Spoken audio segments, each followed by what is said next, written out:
ஓம் திருச்சிற்றம்பலம். தினம் ஒரு மந்திரம். திருமூலர் திருமந்திரம். மூன்றாம் தந்திரம். வீராகமம். மந்திரம் 50. தொகுதி 9. சமாதி. பாடல் 609. தலைப்பட்டிருந்திட தத்துவம் கூடும், வலைப்பட்டிருந்திடும் மாதுநல்லாலும், குலைப்பட்டிருந்திடும் கோபம் அகலும், துளைப்படிருந்திடும் தூங்கவல்லார்க்கே. விளக்கம். ஞானத்தெளிவு பெற்ற ஒருவர் பிரபஞ்சத்தின் உண்மையான தத்துவங்கள் அனைத்தும் அவருக்கு விளங்கும்.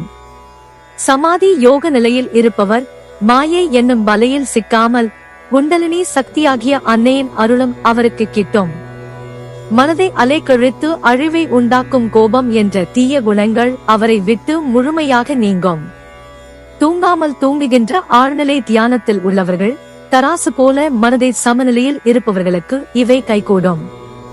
சமாதி யோகம் என்பது தராசு எப்படி ஆட்டம் காணாமல் நேராக நிற்குமோ அதுபோல மனதை அலைய விடாமல் ஒரு நிலையில் நிறுத்துவதாக்கும். இத்தகைய பயிற்சியால் அறிவு வளரும், ஆசை அரும், கோபம் மறையும் என்பதை திருமூலர் இந்த திருமந்திரத்தின் பாடலில் சுருக்கமாக பாடியுள்ளார். Explanation. For a person who has attained spiritual clarity, all the true principles of the universe will become clear.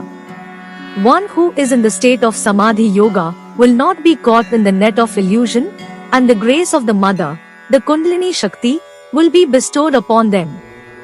The evil qualities of anger, which agitate the mind and cause destruction, will completely leave them. These blessings will be attained by those who are in a state of deep meditation, a state of wakeful sleep, maintaining a balanced mind like a scale. Samadhi Yoga is about keeping the mind steady in one state, just as a scale remains perfectly balanced without wavering. Through such practice, knowledge will grow, desires will cease, and anger will disappear. Thirumular has concisely expressed these ideas in this verse of the Thirumandiram. Yam petra inbam, peruga ivvayagam. இணைந்திருங்கள், அனைவருக்கும் பகிர்ந்திருங்கள். Presented by Subha Srinivasan. Tamil இலக்கிய பாசறை, கோயம்புத்தூர். நன்றி, வணக்கம்.